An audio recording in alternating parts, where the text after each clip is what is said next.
presentation of the day, which is the wonderful Sarah Sativa. I will leave you to her capable hands and for her introduction. Thank you, Sarah. Thank you, Simpa, and hello everybody. And I'm going to be basically talking today very basically, because what I actually try and do is anybody who is actually embarking on the journey of using cannabis, I try and give them the tools to make it as easy and as safe for them as possible, so that they're not getting bogged down and lost in the whole mass of the internet of all different ways of doing it. I try and keep things as simple as possible, so if somebody's not well, they've got somewhere there they can go to, somewhere they can look at the information and progress correctly and safely. I've worked with cannabis since 2013. I've done lots of radio shows with Rick Simpson and Jeff Ditchfield and lots of other activists, and a lot of ordinary people. And the ordinary people are the ones that I actually find the most fascinating, to actually see and hear how much of a difference cannabis makes on people's lives. I've organised and run workshops in the UK, from oil making to capsule making to balms to suppositories, and also in Spain. I have my own website, which helps to assist people to dose with cannabis, what sort of strains, what sort of ratios to go for, how to make suppositories and stuff like that. I've spoken at events all over Europe, and I actually promote the do, don't ask for permission way of being. So if you need cannabis and you know that cannabis will help you, don't wait around for permission, and that's the kind of attitude that I promote. Because if you wait around for permission, you might never ever get it. And I also work with a lot of cannabis clubs in Spain, and I also stock some cannabis clubs in Spain as well.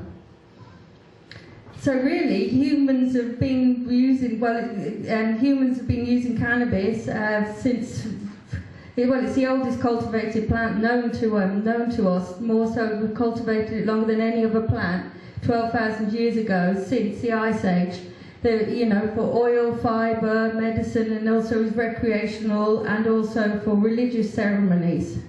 This is how important that this plant is to humans, that we have evolved with it more so than any other plant. This is sort of the development of cannabis and the spread of cannabis across the world from 12,000 BC up to 1920. So you can see how historical and how much history we do actually have together with this plant. And this, this was in 1899. These are just some of the things that cannabis was used for by your normal everyday-to-day doctors. It's been used for pain, migraines, labour, insomnia, influenza, hysteria, cancer, all sorts of different things. So what happened? Well, cannabis prohibition itself began in the UK with the 1925 Dangerous Drugs Act. We didn't actually come into effect until the 28th of September 1928. We have Egypt and Turkey to thank for this, and we've been added to the agenda of the 1925 Conventions of Narcotics Control. And this was based on secular adaptation of previous Islamic laws, prohibition laws. It's not to do with its safety record or the fact that cannabis was a so-called drug of abuse. As America is such a big influence, as Sue was saying as well, everybody else followed America into this, bar the Netherlands, who kept using cannabis as a medicine. And this law became about because basically the US wanted air bases. It was, like I said, it had nothing to do with the fact of cannabis being dangerous in any way whatsoever. How did they do this? The Reefer Madness was actually what brought into effect the fear around cannabis. Before this, cannabis was not feared. As you can imagine, a plant that we evolved with, really. Nobody's going to be scared of a plant which they were so used to that everybody knew what it was and everybody used for different things, different elements. Like I said before, fibre, rituals. But this campaign, and interestingly enough, there was a campaign very similar to this about black tea. So this is actually a well-established way to prevent people from using a certain drug or a certain thing. And it was a very similar campaign, the one against black tea and the one against cannabis.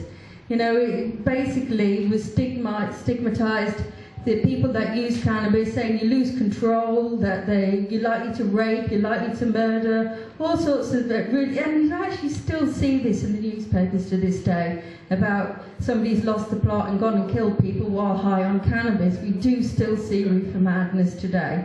It's sadly still not disappeared totally. But here's just sort of like a table showing you like how addictive and things cannabis is compared to other drugs. You know, the most interesting one to compare it to really there is caffeine. And you can see that caffeine is actually more addictive. I'm actually more addicted to caffeine than I am cannabis for sure. I find it really difficult to stop doing caffeine, but I actually like my coffee in the morning. But when I do stop having my coffee in the morning, I have severe headaches. Whereas if I stop using cannabis, I don't really have anything. So it's quite interesting, because this is one of the reasons why they use to say that it's not allowed, it's prohibited. So yeah, next slide please. And this is also about the potency. Yeah, the fact that there is more THC in cannabis now. Well, there is more THC, but not that much more, but what has happened is that there's not so much CBD. A lot of the older strains would have a hell of a lot more CBD in than what they do THC. So people need to be aware of this, but again, this is something that's new. People are only really used to the high THC strains now, rather than before. Back in the 1800s or before Prohibition began, they would have had more higher CBD strains. But most people who are aware of cannabis and use cannabis on a regular basis know what they can handle. If a strain's too strong, they'll use less. They'll put less in whatever their vape or whatever preparation they are using. So cannabis and why it works. The next few slides will be looking at specific therapeutic effects of cannabis, starting with the cannabinoids, of which there are at least 113 different cannabinoids, and then the endocannabinoid system. These are just some of the cannabinoids. Like I say, there is over 113, but we are learning more and more about cannabis all the time. You've also got the terpenes that are also really good, and so it's not just the cannabinoids, but I'm trying to keep this basic because I've only got a little time to talk, and I may want to really talk to people who don't really know a lot about cannabis rather than the people who know a lot. So you can see from that chart that it helps with insomnia, it helps with anti-sickness, it helps with spasms, it helps with stimulating appetite. Other ones help with reducing appetite, so it helps for all sorts of things. The endocannabinoid system, we're discovering more and more about this as well all the time. There isn't just 2 receptors, there's more than 2 receptors. But this is just showing you the 2 basic receptors, the ones that most people go on about, CB1 and CB2. Sorry. And basically it works like a lock and key system. Your body also produces its own endocannabinoid systems which use the endocannabinoid system. And because the molecules of the THC are so shaped like the endocannabinoids, that's how come they work so well, because they're so similar in structure and shape, the molecular shape of them. But it basically is like a key to a lock, and it triggers your endocannabinoid system to work. The endocannabinoid system basically maintains homeostasis, which basically means your body's internal environment is maintained. And when homeostasis is out of balance, diseases then can develop, either from your headache to your cancer to diabetes to fibromyalgia. Lots of illnesses can develop. The endocannabinoid system is responsible for regulating pain, and this is why cannabis works so well. It's because it helps with pain management by turning your endocannabinoid system on, and also immune response, like I said before, appetite, energy regulation, mood. That's why it helps with depression. Memory, that's why it helps with PTSD, because it helps people to process a small amount of memory at a time with a slight bit of disassociation, so you're not so emotionally attached to what you're going through, which means you can then deal with it without going into hysteria, etc. So it's really, really good for so many things because of this basic things that the endocannabinoid system is in control of, and that's why it helps with so many different conditions. cancer cells have endocannabinoids. And so basically, where would you, if you was going to embark and you're not well, or you've got a family member who's not well, you know, you can start your own grow. And I recommend, if you are going to start your own grow in a country like the UK, that you don't tell anybody, you don't tell the police, and that you make sure that you know what you're doing as much as possible beforehand. And if possible, try a bit of cannabis beforehand to make sure that it is right for you. You know, you don't want to produce a lot of cannabis and then find that you don't like it, or it's not suitable, or for whatever reason you don't want to use it.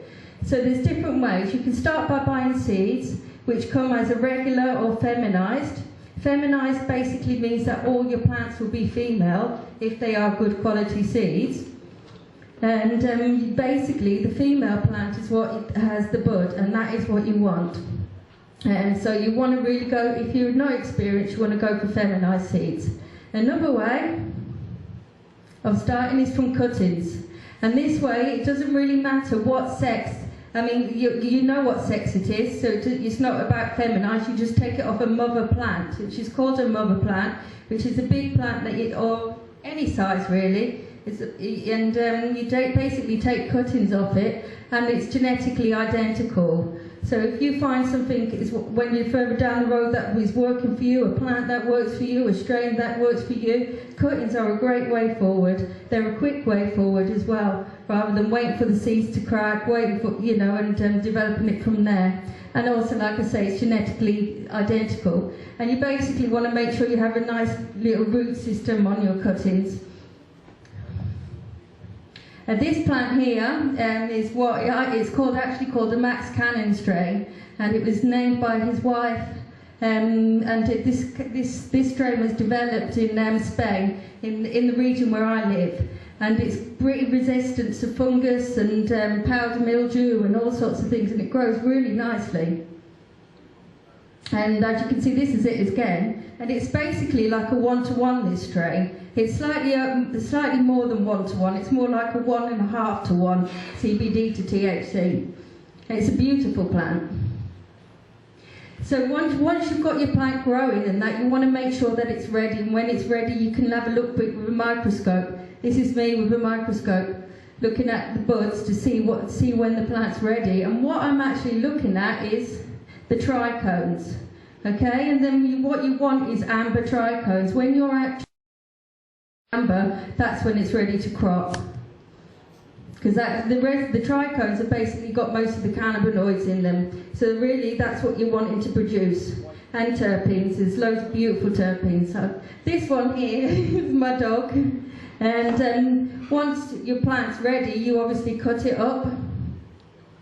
And then you trim it, so you trim all the leaves off because you mainly want the flower. All the oil I make is just out of the flower, out of the bud. I don't use any trim or anything like that. It can be a bit of a long task, but it's worth it depending on how much you've got. The longer you have to trim for, the better really, because it means the more productive your plant is being. And then you dry it, you hang it for a little while, and then you cure it in jars. And you can see here that this one's nicely cured. This is critical. This is actually from a cannabis club in Spain. The law is different in Spain. You can get away with growing small grows. If you grow too much in Spain, you can get in trouble. But in the UK, if you're growing under 9 plants on average, it's seen as a personal grow. So you will not really get in trouble. If you can prove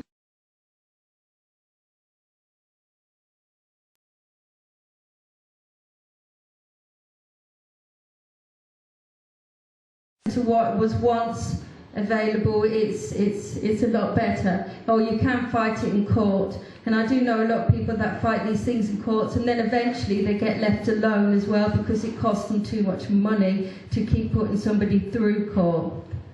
So, you know, like I say, I'm a person that believes if you need this and this plant is going to help your condition, then you go and do it, you grow it, and you grow it as safely and best that you can. If you're going to be growing indoors, you want to be using things like carbon filters to make sure that you aren't smelling the place out. But there's lots of cannabis clubs locally all across the UK, and if you're struggling, you can actually go and meet people down there, and sometimes people there can help you. If you've got an active club, they can help you and give you advice.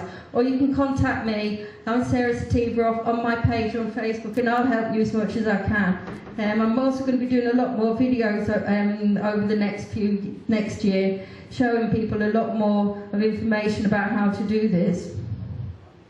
Okay, there's lots of different ways to consume cannabis. The one that most people think of is smoking, and this is actually the least advisable way. This one's actually made with tobacco. I don't smoke tobacco, and I don't really recommend or advise that anybody does smoke tobacco. I don't actually smoke at all, I just vape.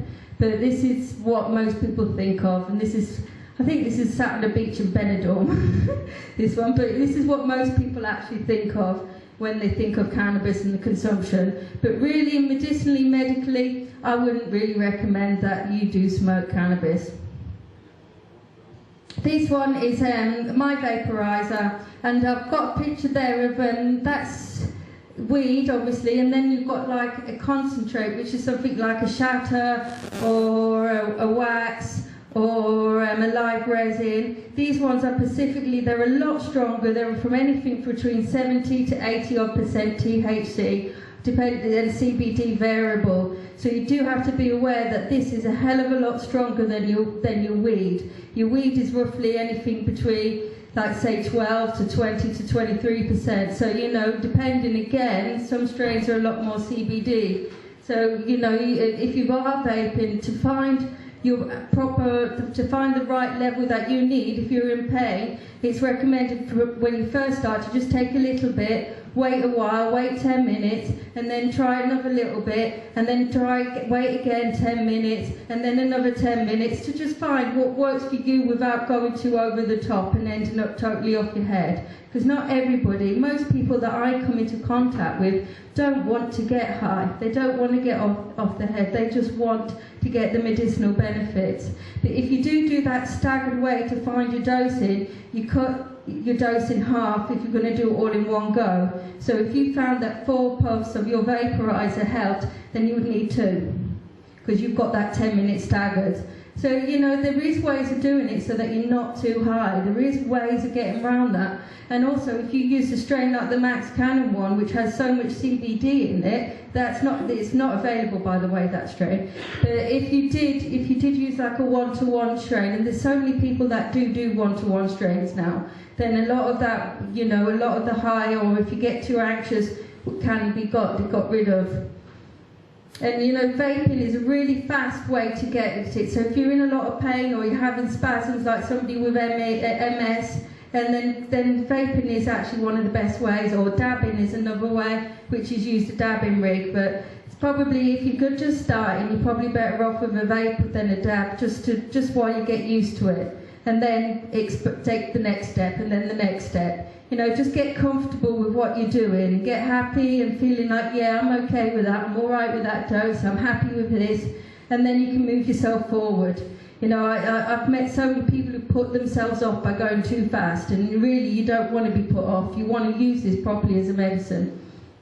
Here is the oil that I mainly work with, and this is full extract cannabis oil. It's mainly used therapeutically. You know, it can be used in edibles and things for the recreational market. People can use it however they want, really, but this is the main oil that seems to be used for medical reasons.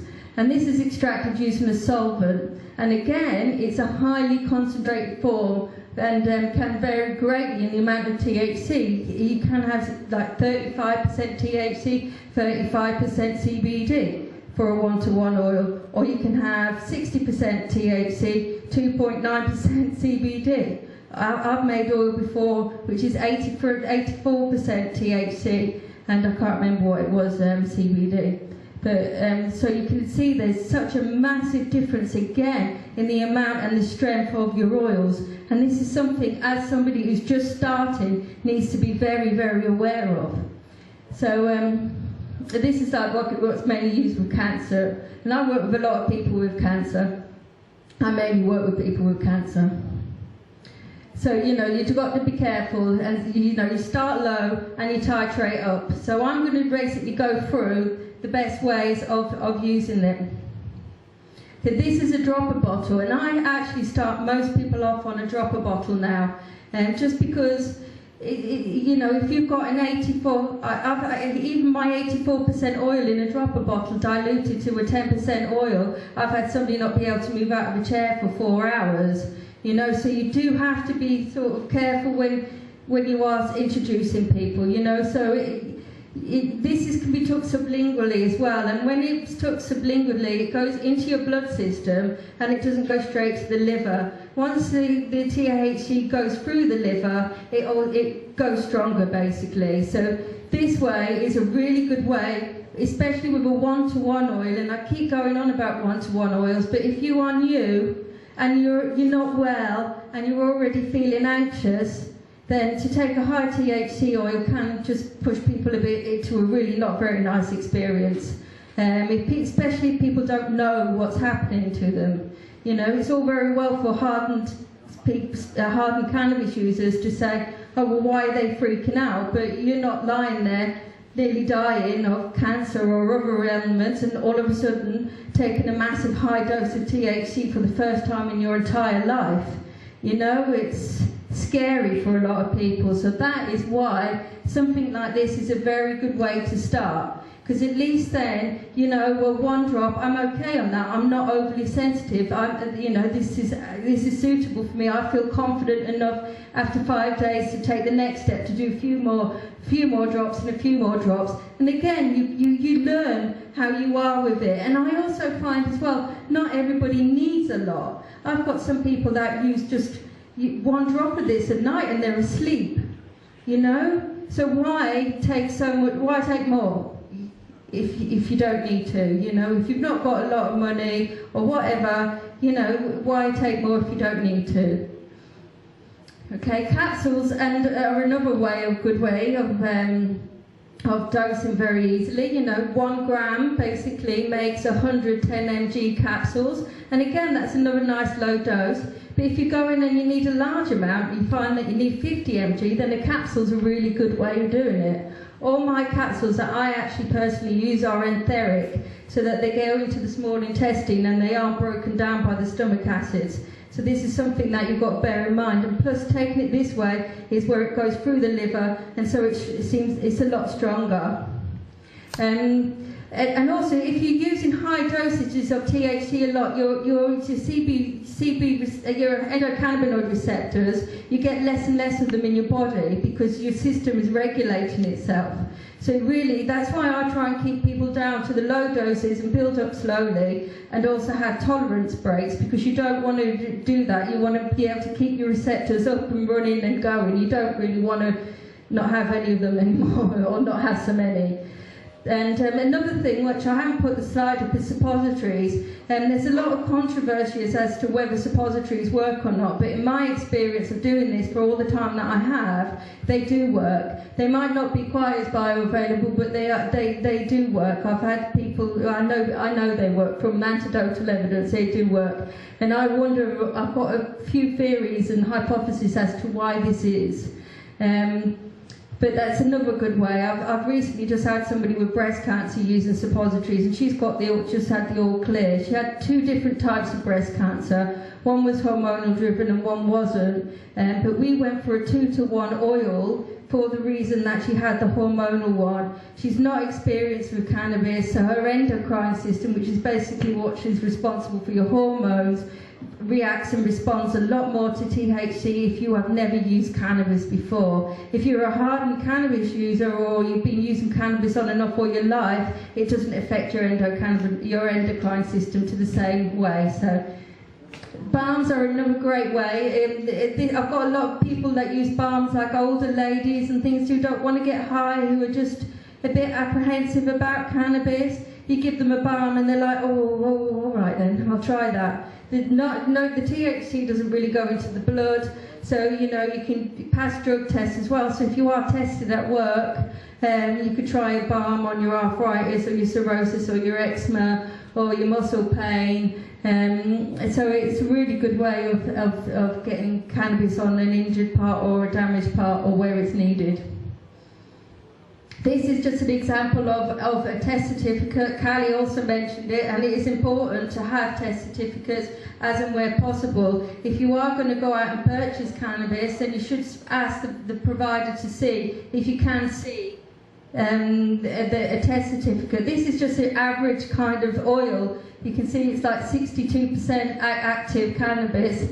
2.71, but this report here by Cannabinoid, which is a company from South Holland, you've got the terpenes, but you've also got the contaminants, which is good, really. You know, so you can test if your cannabis has got any contaminants in there. If you're vaping and you've got contaminants in your weed even, then you're inhaling that and it can accumulate. So this is a good way of going around it. I can get you tested from here, from this company, if anybody wants any testing done.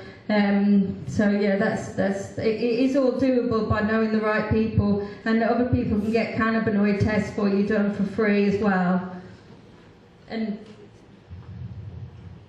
so I love my work with cannabis, and I've seen some amazing, like I said, I've seen people that have the all clear, I've had people who've been bedridden be able to get up, all sorts of amazing things happen with cannabis. And like I say, if you need cannabis and you know it will help you or you've tried it, don't hesitate, just plant the seed, get your cutting and just get on with it. Don't tell anybody, not even your friends and your neighbours, because if the wrong people hear about it, that can cause you problems as well. But just get on with it. Seek out advice, but try not to go to too many people if you are looking for advice, because if you go to too many people, I'm not saying that one person's way is wrong or the other person's way is wrong, but it just can get a bit confusing. You know, if you're going to dig a garden and you're going to plant your veg and 20 people are telling you what to do, you're going to end up with a bit of a mess, aren't you? You know, it's the same with cannabis. Just try and stick with asking a few people, knowledgeable people, reputable people, and take it from there. I like to share this, I put things up on my Facebook page all the time, you know, so I try and keep it all basic, because I am basically for people who are just starting, who aren't very well, you know, who are desperate and who want to try something that they believe will work. They're my websites, just www.sarahsativa.com, and I'm also going to be starting my own CBD business soon. So CBD, like I say, has been having some remarkable, since I've been working with that, I've seen some remarkable things. But just because one's good doesn't mean the other one's not. So we can't forget about THC with the growing CBD market. We have to keep pushing for the THC. We can't relax. We have to make sure that this plant is readily available for everybody. And I personally think the only way that it will be readily available for everybody is if we just carry on doing. You know, don't let anybody know, just do it, you know. Join your clubs, support your clubs, support people who are doing it. Don't wait for permission, because you're not going to get it. Even with this supposed law change, children are still not getting cannabis when they need it. And it's just not right. People are still dying when they could be not necessarily dying, you know, so why would you not? Thank you, everybody.